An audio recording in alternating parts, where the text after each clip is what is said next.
Peace. I am Dr. Philip Roundtree, and you are tuned into hashtag You Good Man, a men's wellness conversation. This is a safe space where we talk about healing, health, and trying to hold it all together in real time. Today, I'm joined by Nafis Ricks, a former professional basketball player who's now using his voice to shift how we talk about mental health, especially in Black communities. Nafis, thank you for being here.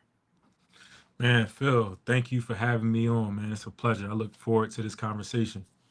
No doubt, no doubt. Now, before we get into your journey, I got to ask the most important question I'll ask you today. You ready for it? Absolutely. How are you feeling right now? Or more specifically, you good man? I would say I'm okay. It's Hmm. been a lot going on, a lot of transition in my life with school, life, tackling on this doctoral journey. I just completed my first year. And Congrats. Ho. I can't let you go that far. I can't okay. let you go past that, man. Congrats. Congrats. Appreciate We know what the statistics say when it comes to the number of Black folk who have doctorate degrees and for doctoral degrees. And for you to complete the first year, salute to you, brother. Man, I appreciate it, man. It's like sink or swim in that environment. And I'm just taking all the gems that I can get from people who have done it before me. No doubt, no doubt. So, with that being said, you've been intentional about showing up as a mental health advocate after your career as a pro hooper. What pushed that shift for you? Basketball was going to end. I think the game got like I didn't choose to get rid of the game. The game got done with me, and I Mm, credit that a lot from personal experience, from lack of exposure, being grown up in Philadelphia. I think a lot of times that we think that we use basketball as a survival tactic, and for me, once they said that I wasn't getting another contract overseas, it was pretty much I got to figure something out. uh, mm, Particularly, I had to find another outlet where it felt comfortable. And I feel like being in the mental health space, I'm still operating as an athlete. My sneakers, I still wear Jordans, I still wear sweats. So I still have the persona as an athlete. And just, I use a lot of the language to try to reach people when using a basketball terminology and using it in therapy. mm. So I want to circle back. You said that you knew you weren't getting another contract. How old were you when that happened? I was around 26. So young. And so I wanted to highlight the age that I mean, youth is relative, right? Because I know when I'm 70, I'm gonna still feel young as long as I have air and as long as I have breath. But I wanted to highlight that because I think it's something that's often overlooked when it comes to athletes, right? When their career comes to an end, whether when it comes to an abrupt end, whether it's due to injury, whether it's due to not receiving another contract, and now we're forced in this position to say, hey, what am I going to do for the rest of my life? Right. This has become such a huge part of my identity. And now it's no longer there. So um, I wanted to highlight that specifically because that takes a lot of deep reflection. And that takes a lot of emotional awareness to recognize, like, hey, this is it. I need to pivot to something different. hmm and oftentimes, it is a big part of my identity. Like when you go out throughout the city, I led the state in scoring in 2006 with 35 points a game. So that's what people know me as. Like, oh, he gonna play basketball forever. So when I kind of like transition, it was a hard pill for a lot of people to understand. And I was like, listen, I was burnt out. I didn't get another contract, and at the time I had a 3 year old. Like, so I had to figure something out. Like, I had a bunch of money in my pocket, but I didn't own a house. I didn't. I had a car, but what's a car with no house? Where you gonna Mm. have your family at? So that kind of what brought me back to reality to make that pivot. Word. And I just wanted to highlight, you said you averaged 35. You from Philly in the pub. I seen the stats, right? I just want to let you know I averaged 27.5 Bloomsburg University intramurals, right? And much like you, I didn't get Hey. another, nobody else signed me to an intramural deal, so that was it for me. But I just wanted to highlight that. But no, I think you bring up again such an important such important ideas when it comes to athletes and mental health and this recognition again that, hey, I have to do something else. And so recognizing, hey, I have family here, I have friends here, I have people who count on me. As a father with a 3-year-old at the time, this person counts on me, right? Mhm. So now I have to make this shift to where now I'm able to support and provide in a different way that I'm not accustomed to. Mhm. Absolutely, absolutely, and it was tough at first, but I did it on my own terms where, like I said, I gave my all to the game and what I got out of it. But at the end of the day, it's out of your control, and I was just trying to control what I could control, and I was like, it's about time to use that degree. Even though I wasn't ready, I kept myself inside the game by coaching at MOTEP Charter as an assistant coach. So that gave me some closure to it, but I was still active of as well as playing basketball. Got you. Got you. Now, growing up here in Philadelphia, what were some of the messages or silences that you grew up with around mental health, especially as a black man and athlete? Yeah, like go pray about it. That's one particular Hmm. thing that sticks to my head pretty vividly. You'll be all right. And most of the time, like my family didn't. From to my knowledge, my mother and father never went to therapy. From to my knowledge, so that wasn't something even echoed or talked about. Like my dad, when I used to get in trouble, he'll always say, "I'll give you something to cry for," and I'm like, "Man, I'm already Hmm. crying already." So it's just like one of those things that kind of like, yo, you gotta man up about what you're going through. You gotta figure it out. So that's kind of what was echoed in my household. And like I said, the silence within that people weren't getting help inside my household, it showed through their behavior and how they treat us. And I'm not saying I got treated bad, but I guarantee if my mother and my father or my grandfather as well would have got therapy, it probably would have been a different ball game, and it probably would have opened it up for me to allow me that I needed therapy at a young age.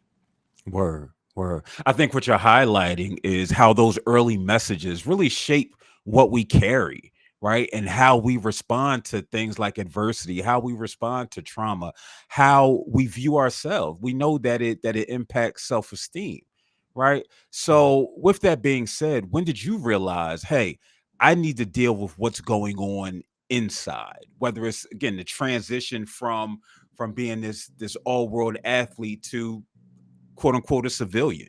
hmm my junior year in college, my junior year going into college, I had a major breakdown. I started Mm, disassociating. I would sit in my room and cry because I didn't have no one to help me get through the pain that what I was going through. Growing up in Philadelphia, a lot of times you go through gun violence so much, you become accustomed to someone sending you a message. Such and such got killed. Such and such having a janaza. So, like for me, I kept trying to overcome some of the things that I was facing. Like I said, I lost my brother at an early age to gun violence. I lost mm. my cousin a year before that, before my sophomore year. So all those things I was carrying along, and when I start seeing myself feeling like I was gonna hurt myself, that was kind of like the shifting part because, like I said, I disassociated. I was crying in my room and my basketball game suffered because I couldn't do workouts. Like I Mm. was literally like nervous, having anxiety attacks before practice, and I know I wasn't mentally prepared. So that's kind of when I start saying like I need to get somebody to help me work through these things that I'm going through. I want to highlight how you were able to name those traumatic events, those traumatic experiences. You were able to name the shift in behavior that you experience, because that's so pivotal when we talk about understanding our mental health and then being able to address it. Whenever I talk to folk, even though I have all this clinical jargon, right? I do think if we're able to say, hey, I don't feel well. This doesn't feel well. This impacted me. My brother dying impacted me. The friends going to janaza, that impacted me. That's a start, right? You and I both being having this clinical expertise, we recognize that everybody's not going to have the language, but everybody is going to feel the impact of those experiences. I agree. I agree, and I see it all the time. And for me, being so young, but I had so many goals to make it to the NBA. So I know if I went from Philadelphia to Missouri, I better come out with something. I want to play on national TV. That's the reason why I came out there. So when I start seeing my mental health dwindle and my behavior started to shift, I knew something was wrong. Like I said, like my father, growing up with my father and my grandfather, they always told me the importance of taking care of yourself. So that's kind of what I did, and I wasn't afraid because my coach opened the door, Coach Conzo Martin at Missouri State, to allow me to go through the process of my emotions, but also didn't judge me when I went to him about getting help, and he provided a psychologist for me. Word, word. And that was going to be my next question. Who did you confide in when you were experiencing these this mental health shift? Yeah, it was a psychologist. Well, first it was my coach, and like the one thing that I said when I was being recruited was, I need you to be an extension of my father and my grandfather. It was Mm, certain conversations that I couldn't have with my father and grandfather because I was too embarrassed. I think the proximity of not being strong enough or not being tough enough, even though it was tough love in my household, I think my coach, he allowed me space and created space or held space for me to even come to him because he had an open door policy. You talking about a black man from East St. Louis, so we had similarities in our upbringing and things of that nature. So for me, it was first going to him because I was a point guard, and if you got a bad point guard, it's going to be hard to win basketball games. And so I started looking at the bigger picture. Like I have 2 years left, and I want to get an opportunity to go to the NBA. But if I'm not mentally well, then we in trouble, or they're gonna recruit over me. And that's one thing that I mm. didn't want to do. So, like I said, I went to my coach first, and then that's where he sought out a psychologist for me. Word, word. Why not your friends or your family? We hear so much when we talk about team sports, this idea of family. Why not your teammates? Yeah, so my roommate knew I was going through because he seen me struggling. Well, everybody seen me struggle. I talk about this. If I talk to any of my teammates, I face planted one time because I was so exhausted, but I was mentally just beat. When I talked to my teammates, they were on a mission too. They want to go to the NBA. We know the numbers Mm, about going to the NBA, so they're gonna be so within themselves, rightfully so. They don't have time to look back at what I got going on. It's like on to the next. So, but they did provide a lot of encouragement. A lot of them was there for me when I was going through a lot of turmoil because I was the furthest one from the state. I mean, from Missouri. Everybody else was pretty much local or close to and by like proximity, like 3 hours away. So for me, I was feeling homesick. I was in the middle of Midwest and a predominantly white institution where I'm like, this is a culture shock. So for me, like it was always an opportunity just for me to just like find out what works for you and get the help that you need because this is it. This is your last 2 years. So that's what I did. word, word. So you had Coach Martin and you had the psychologist that you spoke with. So what was that shift like for you in terms of, okay, now I really have to start working and focusing on my mental health over the next months, few years? Yeah, so I came off the bench. I was like number one, like well, top five JUCO players in the country. Won a national championship at Johnson County Community College. I got MVP. So my next year, I was supposed to be the starting point guard. We had a fifth year senior, Justin Fieldmeyer. He was killing me, white guy, killing me. I was like, my ego was in the way. I'm like, ain't no white guy Mm, from St. Louis or Missouri gonna be better than me. Like, I'm coming to take his spot. Little did I know he humbled me, and that's kind of what had me like I need some help because I'm not gonna be able to beat him out or whatever about this spot, and I'm gonna be embarrassed. Like coming from Philly, you let a white guy from Missouri take your spot. Like for me, I was embarrassed to be honest, or what have you, because of my mm, reputation, my ego, and things of that nature. So the shift was. You can't come off the bench your senior year. Like once I started talking to the psychologist, like I can't come off the bench. I have to be a starter. This is it for me. Like whatever opportunities I'm gonna get, I gotta be on the floor. So as soon as we start doing the work, and I had a white psychologist, the one thing that I learned about myself going through that process, I didn't need a psychologist who looked like me at the time, pertaining like particularly black. I didn't want that counter transference of us having similar stories or upbringing. When I talked to this white psychologist, I vomited like out the mouth talking about my story mm, and what I was going through. And she actually helped me because she didn't know my struggle. It was just kind of like I was talking to a blank wall, to be honest. mm, mm. So you brought up the idea of ego, and we know again the same for the ego. I know when I did bodybuilding, powerlifting, and all these things, there was it was different, especially when I traveled. It just felt different. So Mhm. what can you speak to just this idea of ego and masculinity that played a role in how you navigated your mental health? Yeah, I was masking my pain through a lot of this stuff. Basketball, like sports for me, the reason why I originally played sport because of the physicality. because it was I was masking the pain that I was going through from the separation between my mother and my father. Like I said, I never grew Mm, up in a two-parent household. So when I was young, I never seen my mom and dad intimate, not even in a sexual way, but like hug, kiss, like I love you and stuff like that. It was always from a distance. So for me, I struggled with that because I had the tough love, but I didn't have the nurturing because I grew up halfway in North Carolina, so I was with my dad. So the softness of a mother and stuff, like I struggled. So that ego would always come in when I played sport because I would try to be the toughest. I would run through the wall because I was angry at my pop because he never mm, told us why we left from Philadelphia. And little and behold, as I got older, I started to understand like my dad didn't want us to be in the street or exposed to the violence, the criminal stuff that was going, even the stuff that he was into back in the day. So he was trying to shield us away from it, but he never explained it to us until we got older or I seen it for myself. So my ego was just out of this world. I gotta make it out of Philadelphia because I got so many negative examples of what it looked like not to make it. You can end up dead, you can end up in prison, you can lose a limb, or you can. It's so many things that you can get yourself into, which was not positive. And as for me, I was like, I want to do something positive because I had the opportunity. mm, mm. I want to circle back. You brought up this idea of softness and intimacy that was lacking, right? That you didn't see between your parents. How has that impacted you as a man, as a father specifically? Yeah, man, I had to learn late, like what intimacy was. Everybody thinks it's a sexual encounter and stuff like that, but it's like the physical touch, doing little things like, just bonding with each other. Like, and for me, like I struggled, like like I knew how to be protect, particularly how to be a man in a masculine way.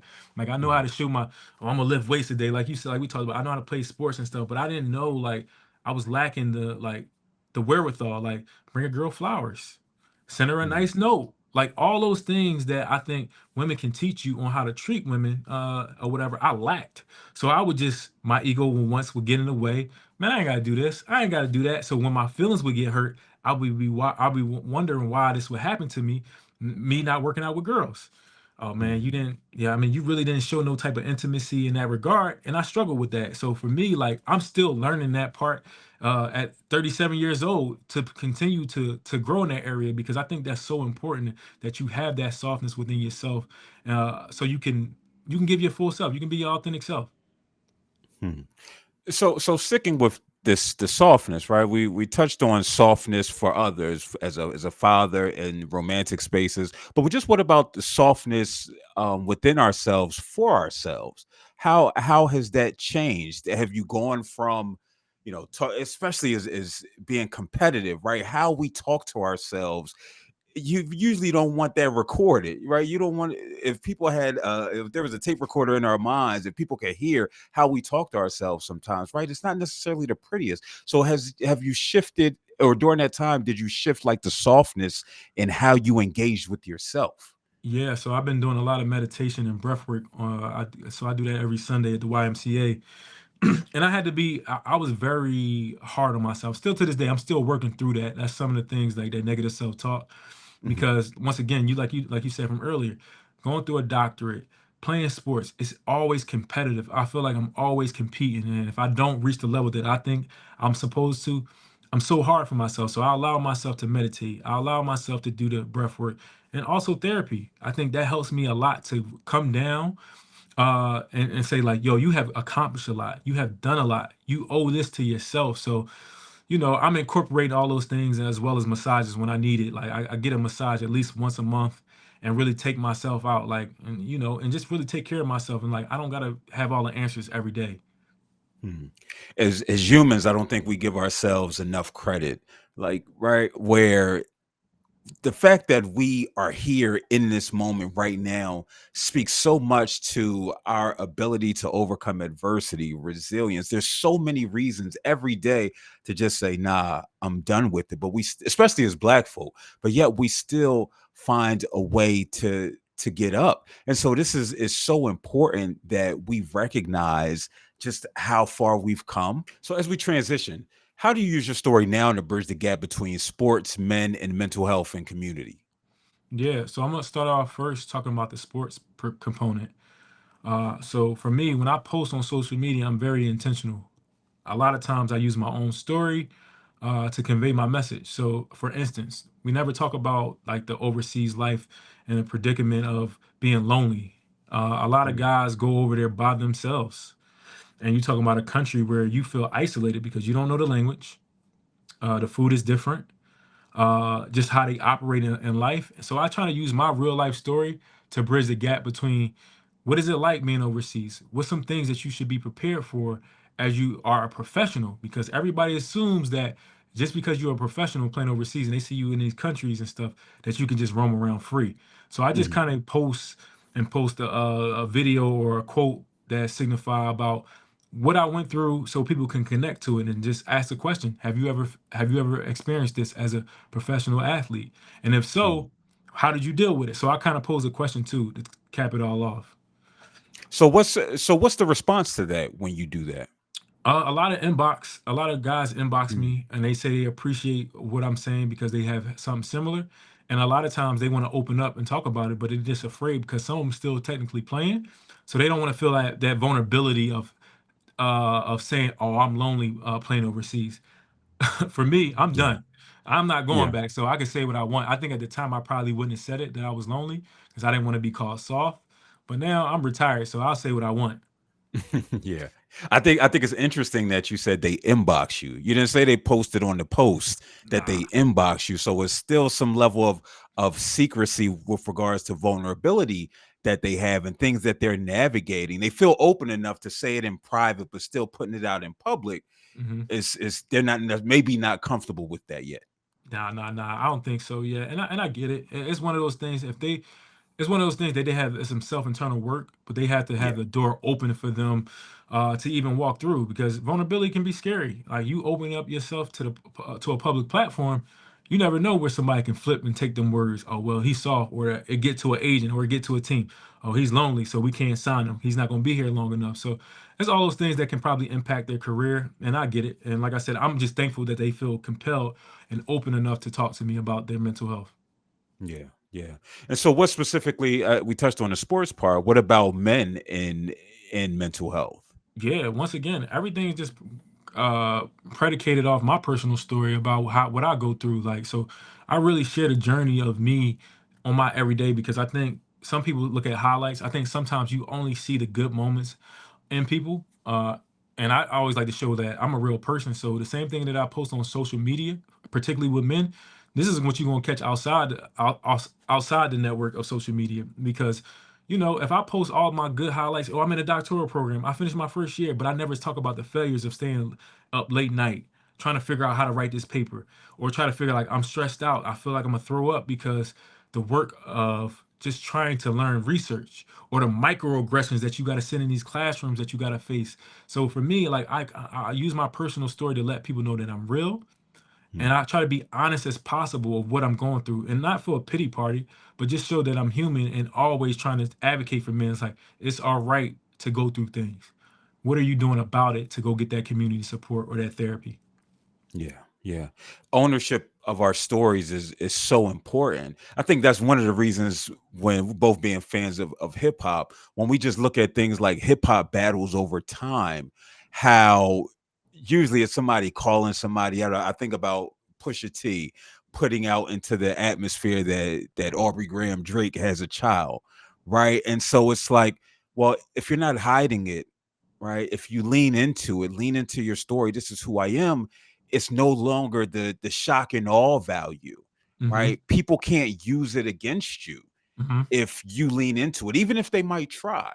Right. It's just like, you know what? I'm going to stand in my truth because this is my experience. This is how I got here today. It's not to say that I don't maybe need to make different choices, different decisions as I move forward, but you can't hold me hostage by my experiences. So I appreciate you bringing that up. So with that being said, when you're in room with brothers, leading workshops, having conversations, what's one practice or tool that you offer them that they could potentially try for themselves?